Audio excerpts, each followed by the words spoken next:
Good morning everyone. देखिए आज है 17 जनवरी 2026। हम करने वाले हैं आज की करंट अफेयर, ठीक है, जिसके साथ हम उससे रिलेटेड जो भी इंपॉर्टेंट क्वेश्चंस और टॉपिक्स बनेंगे उनको हम लोग डिस्कस करेंगे। चलिए शुरू करते हैं। आज का हमारा पहला क्वेश्चन है, सीमा सुरक्षा बल बीएसएफ का नया महानिदेशक किसे नियुक्त किया गया है। ठीक है, तो ये जो नियुक्त किया गया है ये प्रवीण कुमार को किया गया है। किसको किया गया है? प्रवीण कुमार को। ठीक है, बीएसएफ का नया महानिदेशक प्रवीण कुमार जी नियुक्त हुए हैं। ठीक है, बीएसएफ की स्थापना कब हुई थी? बीएसएफ की बात करें अगर तो इसकी स्थापना हुई थी 1965 में। ठीक है, 1965 में इसकी स्थापना हुई थी। इसका मुख्यालय कहाँ पर है? तो इसका मुख्यालय आपका है, कहाँ पे है? नई दिल्ली में। ठीक है, किस मंत्रालय के तहत काम करता है? तो ये करता है गृह मंत्रालय के तहत। किसके तहत? गृह मंत्रालय। ठीक है, और डीजी जो ये पद है महानिदेशक का या डीजी का पद है, ठीक है, इसकी नियुक्ति कौन करता है? तो केंद्र सरकार द्वारा की जाती है। किसके द्वारा? जो नियुक्ति है वो सेंट्रल गवर्नमेंट द्वारा की जाती है। ठीक है, सेंट्रल गवर्नमेंट द्वारा। ठीक है, चलो अगला क्वेश्चन हमारा, किस पारंपरिक भारतीय सिले हुए जहाज ने हाल ही में पोरबंदर से मस्कट तक की यात्रा पूरी की है? ठीक है, तो ये की है INSV कौंडिन्य। किसने की है? INSV कौंडिन्य ने की है। ठीक है, यह प्राचीन भारतीय समुद्री परंपरा पर आधारित सिला हुआ जहाज है। ठीक, स्टिच जिसको कहते हैं ना, इसमें कोई कील नहीं है, ये सिर्फ नारियल के रेशों से सिला गया है। काहे से? इसकी जो खास बात है, इसमें कोई भी कील नहीं लगी है, कील नहीं है। ठीक, फिर बना काहे से है? तो नारियल के रेशों से। ठीक है, रेशों से बना हुआ है, से सिला हुआ है। ठीक है,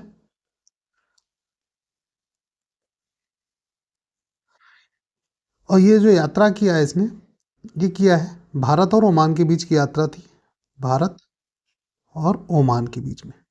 ठीक है, किसके द्वारा संचालित है? भारतीय नौसेना के द्वारा संचालित है। ठीक है, तो ये INS कौंडिन्य से इम्पोर्टेंट था, इसके बारे में पहले पढ़ा चुका हूँ। पोरबंदर से मस्कट की यात्रा उसने चालू की थी, आज पूरी कर दी उसने। ठीक है, अगला क्वेश्चन है हमारा, अंडर 19 पुरुष क्रिकेट विश्व कप 2026 की मेजबानी कौन से दो देश कर रहे हैं? तो ये कर रहे हैं जिम्बाब्वे और नामीबिया। ठीक है, जिम्बाब्वे और नामीबिया कर रहे हैं। ठीक है, अब देखो इसका आयोजन कौन करवाता है अंडर 19 का? तो अंडर 19 का जो आयोजन होता है तो वो आयोजक है ICC। आयोजक आपका कौन है? आयोजक है आपका ICC।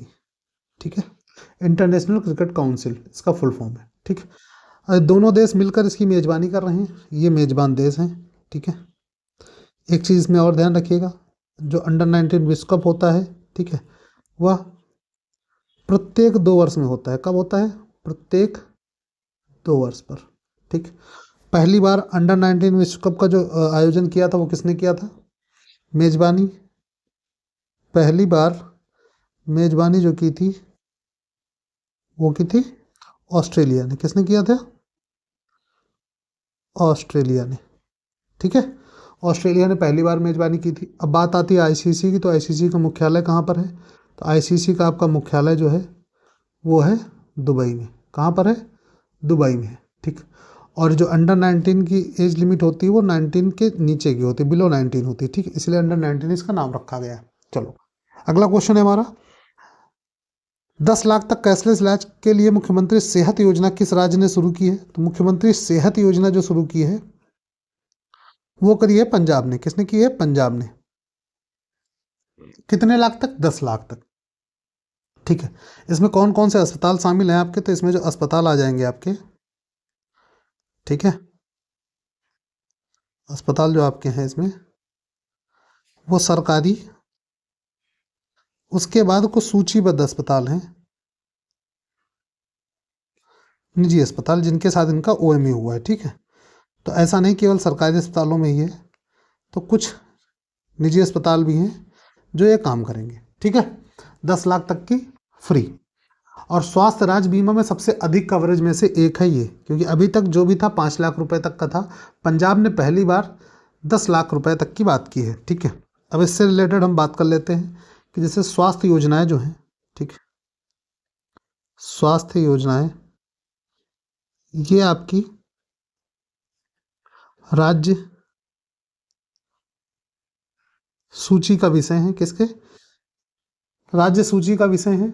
अनुसूची 7 में जो 3 सूचियां हैं, राज्य सूची, संघ सूची और आपके समवर्ती सूची, उसमें राज्य सूची का विषय है। ठीक। आयुष्मान भारत योजना एक इससे स्वास्थ्य संबंधित थी, जिसमें अधिकतम 5 लाख तक का था। ठीक है, लेकिन सबसे ज़्यादा अगर कोई राज्य कैशलेस इलाज के लिए जो आपका कवरेज कर रहा है तो वो पंजाब कर रहा है। कितना? 10 लाख। ठीक है, अगला क्वेश्चन है हमारा, राष्ट्रीय जांच एजेंसी एनआईए के महानिदेशक के रूप में किसे नियुक्त किया गया है? तो एनआईए के महानिदेशक के रूप में नियुक्त किया गया है राकेश अग्रवाल जी को। किसको? राकेश अग्रवाल जी को। ठीक है, राकेश अग्रवाल को नियुक्त किया गया है। एनआईए की स्थापना कब हुई थी? तो एनआईए की स्थापना जो हुई थी आपकी, वो हुई थी 2008 में। ठीक है, काहे में? 2008 में हुई थी। इसका मुख्यालय कहाँ पर है? अगर इसके मुख्यालय की बात की जाए तो इसका मुख्यालय आपका नई दिल्ली में है। कहाँ पे है? नई दिल्ली में। ठीक है, नई दिल्ली में इसका मुख्यालय है। इसका काम क्या है? और एक चीज़, इसका गठन जो हुआ था एनआईए का, वो 26/11 हमला जो हुआ था, ठीक है, 26/11 मुंबई आतंकी हमला के बाद, मुंबई आतंकी हमले के बाद इसका गठन हुआ था। ठीक, इसका गठन हुआ था। इसका काम क्या है? इसका कार्य क्या है? काहे का? एनआईए का। एनआईए का जो कार्य है वो है आतंकवाद, आतंकवाद प्लस राष्ट्रीय सुरक्षा, राष्ट्रीय सुरक्षा से जुड़े मामले, मामलों की जांच करना। ठीक है, क्या है? जांच करना। ठीक, ये रहा हमारे एनआईए के बारे में। अगला क्वेश्चन है हमारा, भारत तिब्बत सीमा पुलिस आईटीबीपी के नए प्रमुख कौन बने हैं? तो आईटीबीपी के जो नए प्रमुख बने हैं वो बने हैं शत्रुजीत सिंह कपूर। कौन बने हैं? शत्रुजीत सिंह कपूर। ठीक है, अब आईटीबीपी की स्थापना कब हुई थी? इसकी स्थापना, ठीक है, स्थापना मैं शॉर्ट में लिख रहा हूँ, 1962 में हुई थी। कब हुई थी? 1962 में, 1962 में। ठीक, मुख्यतः इनका जो सीमा है, ठीक, तो मुख्यतः इनकी जो सीमा है, जिसकी देखरेख करते हैं, जिसकी सुरक्षा करते हैं, वो है भारत चीन सीमा। ठीक, भारत चीन सीमा। ठीक है,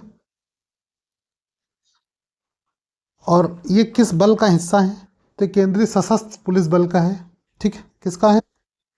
तो इनका जो मुख्य काम है वो भारत चीन सीमा, मुख्यतः यह वहाँ कार्य करती है। ठीक है, बाकी करते भाई बहुत जगह पे हैं, लेकिन जो मुख्यतः इनका काम है, जिसके लिए बनाए गए हैं, तो वो है भारत चीन सीमा की सुरक्षा। ठीक है, शत्रुजीत सिंह कपूर जी को इनका नए प्रमुख बनाए गए हैं आईटीबीपी के। ठीक है, और ये सीपीएफ, केंद्रीय सशस्त्र पुलिस बल का हिस्सा है। ठीक है, चलो अगला क्वेश्चन है हमारा, 78वें सेना दिवस 2026 की मुख्य परेड किस शहर में आयोजित की गई?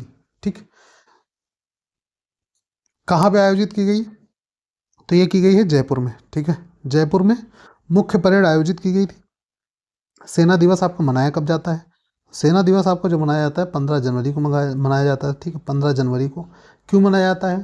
ठीक, क्योंकि 1949 में इसी दिन जनरल के एम करियप्पा पहले भारतीय सेना प्रमुख बने थे। ठीक, कौन बना था? तो इसका जो रीजन है 15 जनवरी को मनाए जाने का, वो यही है कि 1949 में इसी दिन पहले भारतीय सेना प्रमुख बने थे। प्रमुख क्या हुए थे? बने थे। ठीक, अब पहले भारतीय सेना प्रमुख थे कौन? तो ये थे जनरल के एम करियप्पा। ठीक है, कौन थे? जनरल के एम करियप्पा। ठीक, और सेना परेड का जो पहला आयोजन था, जैसे अभी तो 78वां यहाँ हुआ है, पहला आयोजन कहाँ पे हुआ था? पहला जो हुआ था वो हुआ था नई दिल्ली में। कहाँ पे? नई दिल्ली में। ठीक है। सेना दिवस मनाया कब जाता है? 15 जनवरी को। ठीक। क्यों मनाया जाता? मैंने आपको बता दिया। 1949 में इसी दिन पहले भारतीय सेना प्रमुख बने थे। उनका नाम क्या था? General KM Cariappa. ठीक है। और पहला आयोजन जो हुआ था वो नई दिल्ली में हुआ था। 78वां जो हुआ जयपुर में हुआ। ठीक। इससे बाहर कहीं से क्वेश्चन नहीं आ सकता। अगला क्वेश्चन है आपका, कलकत्ता उच्च न्यायालय के मुख्य न्यायाधीश कौन नियुक्त हुए हैं? देखो, कलकत्ता उच्च न्यायालय के मुख्य न्यायाधीश जो बने हैं वो बने हैं न्यायमूर्ति सुजाय पाल जी। कौन? न्यायमूर्ति सुजाय पाल जी। ठीक है।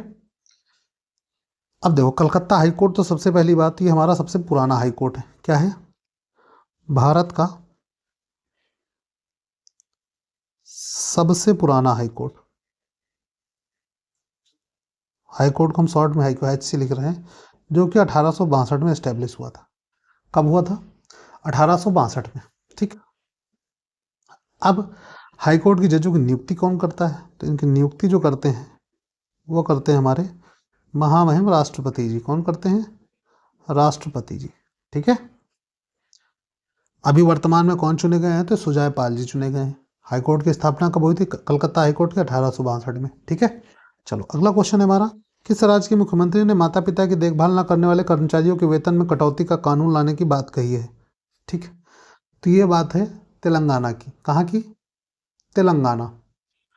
तेलंगाना सरकार के जो मुख्यमंत्री हैं, आपको कमेंट करना है कि मुख्यमंत्री हैं कौन। ठीक। आपको कमेंट करना है। ठीक। कि मुख्यमंत्री हैं कौन इस समय वर्तमान में। ठीक। इनका कहना है कि जो भी माता पिता एवं वरिष्ठ नागरिकों से,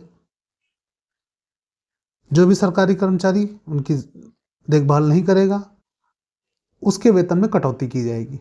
ठीक। अब देखो, माता पिता भरण पोषण अधिनियम किस वर्ष लागू हुआ था? तो माता पिता देखभाल से संबंधित है माता पिता भरण पोषण अधिनियम। तो ये जो लागू हुआ था वो हुआ था 2007 में। कब हुआ था? 2007 में। ठीक। वरिष्ठ नागरिक कल्याण के लिए चालू किया गया था। तो अभी तेलंगाना के मुख्यमंत्री ने कहा है कि जो भी सरकारी कर्मचारी अपने माँ बाप का देखभाल नहीं करेंगे तो उनकी सैलरी से कटौती की जाएगी। ठीक है। अगला क्वेश्चन है हमारा, वर्ष 2025 में भारत चीन व्यापार घाटा लगभग कितना रहा? तो ये रहा है 116.12 अरब डॉलर ना, 116.12 अरब डॉलर। ठीक। चीन भारत का सबसे बड़ा आयात साझेदार है। क्या है? आयात साझेदार है। ठीक। घाटे का कारण इलेक्ट्रॉनिक्स और मशीनरी आयात है। ठीक है। क्या है? इलेक्ट्रॉनिक्स और मशीनरी आयात। अब व्यापार घाटा का अर्थ क्या होता है? देखो, पहली बात तो व्यापार घाटा होता क्या है? व्यापार घाटा जो होता है, जब आयात ज़्यादा हो जाए निर्यात से, तो ये हो जाएगा हमारा व्यापार घाटा। ठीक। इसी को हम कहेंगे क्या? व्यापार घाटा। ठीक है। ये हमारा है 116.12 करोड़। किससे? चीन से। चीन से हम लोग आयात बहुत कर रहे हैं, वहाँ निर्यात कुछ नहीं कर रहे हैं, बात ये है। ठीक। अगला क्वेश्चन है हमारा, नीति आयोग के निर्यात तैराकी सूचकांक निर्यात तैयारी सूचकांक में कौन सा राज्य शीर्ष पर रहा है? निर्यात तैयारी सूचकांक में तो ये रहा है महाराष्ट्र। कौन रहा है? महाराष्ट्र रहा है। ठीक है। सूचकांक जारी कौन करता है? तो जारी करने वाला नीति आयोग है। ठीक।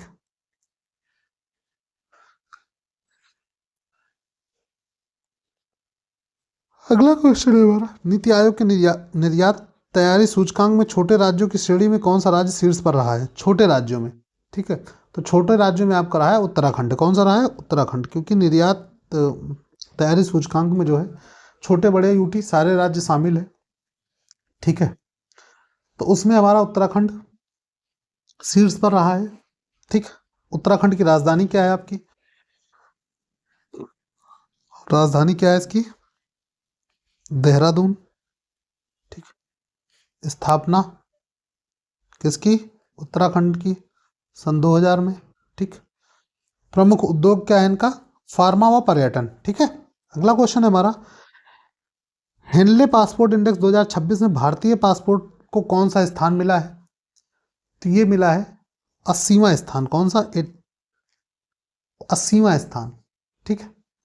इंडेक्स जारी कौन करता है? तो करता है हेनले एंड पार्टनर्स। ठीक,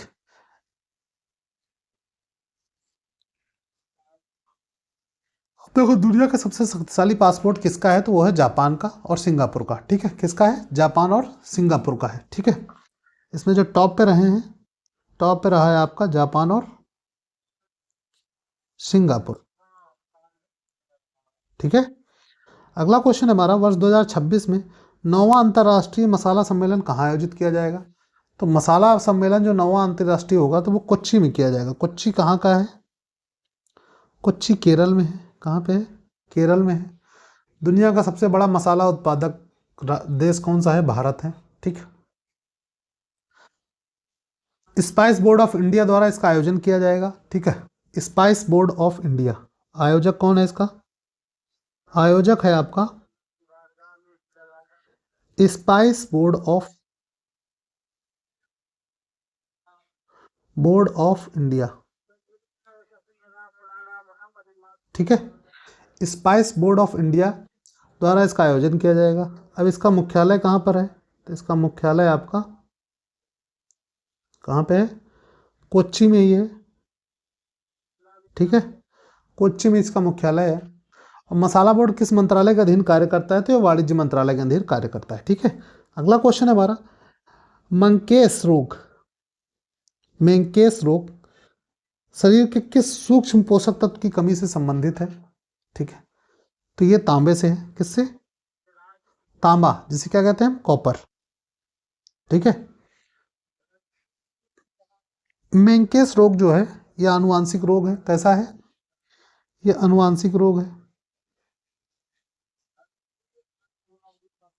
आनुवांशिक रोग है। ठीक है, तांबे की कमी से कौन सा तंत्र प्रभावित होता है, तो हमारा तंत्रिका तंत्र प्रभावित होता है। किसको प्रभावित करता है, तंत्रिका तंत्र को। ठीक है, और आयरन की कमी से कौन सा रोग होता है, अनीमिया होता है। कौन सा होता है, इससे जो होता है वो होता है अनीमिया रोग। ठीक है, चलो अगला क्वेश्चन है हमारा, वांडीवास का युद्ध 1760 में किन दो शक्तियों के बीच लड़ा गया था। ठीक, तो ये लड़ा गया था अंग्रेजों और फ्रांसीसियों के बीच में। ठीक, कौन सा, वांडीवास का युद्ध, वांडीवास का युद्ध 1760 में हुआ था। ठीक, अंग्रेजों का नेतृत्व इसमें जो किया था वो किया था आयर कूट ने। किसने किया था, आयर कूट ने, आयर कूट ने किया था। ठीक है, चलो अगला क्वेश्चन है हमारा, 1924 में बेलगाम कांग्रेस अधिवेशन की अध्यक्षता किसने की थी, तो ये महात्मा गांधी जी ने की थी। किसने की थी, महात्मा गांधी ने की थी। कब हुआ था, 1924 में हुआ था।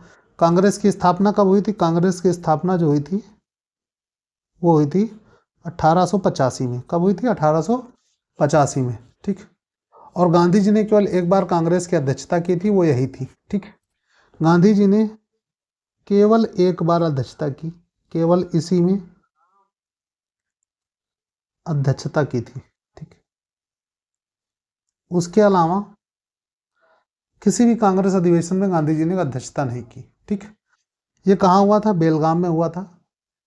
अगला क्वेश्चन है हमारा, भारत के सर्वोच्च न्यायालय की पहली महिला न्यायाधीश कौन थी, तो ये हमारी थी न्यायमूर्ति एम फातिमा बीबी जी। ठीक है, कब इनकी नियुक्ति हुई थी, तो इनकी नियुक्ति 1989 में हुई थी। कब हुई थी, 1989 में हुई थी।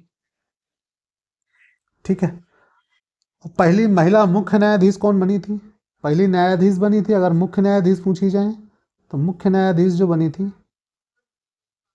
जिनको हम कहते हैं CJI, chief justice of India. ठीक, तो ये बनी थी लीला सेठ। ठीक, किसकी, हाई कोर्ट की। और न्यायाधीशों की नियुक्ति कौन करता है, मैंने आपको बता दिया कि राष्ट्रपति द्वारा इनकी नियुक्ति की जाती है। अगला क्वेश्चन है हमारा, बथुकम्मा पुष्प उत्सव किस राज्य में मनाया जाता है, तो ये हमारा तेलंगाना में मनाया जाता है। कब मनाया जाता है, तेलंगाना में मनाया जाता है। ठीक है, किस देवी से जुड़ा है, तो ये गौरी से जुड़ा है। इसमें जो संबंध देवी है इससे पूछ लिया जाता है कभी कभी पेपर में कि जो आपका बथुकम्मा पुष्प उत्सव है ये किस देवी से जुड़ा है, तो ये गौरी जी से जुड़ा है। कौन से, गौरी जी से। ठीक, शरद ऋतु में इसका आयोजन होता है। कब होता है, शरद ऋतु में, शरद ऋतु में, ठीक है, शरद ऋतु में। अगला क्वेश्चन है हमारा, भारतीय राष्ट्रीय कांग्रेस के पहले मुस्लिम अध्यक्ष कौन थे? तो ये थे बदरुद्दीन तैयब जी, ठीक है, बदरुद्दीन तैयब जी, ठीक है। और कांग्रेस के तीसरे अध्यक्ष थे, कौन से थे? तीसरे अध्यक्ष, ये जो थे ये तीसरे अध्यक्ष थे, ठीक है, तीसरे अध्यक्ष थे। और कांग्रेस के पहले अध्यक्ष कौन थे आपको बताना है, ठीक, पहले कौन थे इसको आप कमेंट करेंगे, ठीक है। देखो आज की हमारी करंट अफेयर और साथ में हम लोग 5 क्वेश्चन स्टैटिक जी के करते हैं रिवीजन के लिए, ठीक है, वो हमारे कंप्लीट हुए। पीडीएफ टेलीग्राम पे है, लिंक आपका डिस्क्रिप्शन में है, ठीक है, जाके ज्वाइन कर लीजिए। उसके साथ में उसके पिन कमेंट में एक ऐसा चैनल ज्वाइन है, ठीक है, उसको आप लोग ज्वाइन करेंगे, उसमें सभी पेड पीडीएफ जो भी लोगों के हैं, ठीक है, जो भी किताबें हैं अच्छे फॉर्मेट में आपको वहाँ पे मिल जाएंगी। उसके पिन कमेंट में एक आपको ग्रुप चैट मिलेगी, जिसको जो किताब चाहिए वो उसमें कमेंट कर दे, मैं उसको उपलब्ध कराऊंगा, ठीक है। तो आज की करंट अफेयर हमारी यहीं तक रही, मिलते हैं अगले वीडियो में, तब तक के लिए बाय बाय, टेक केयर।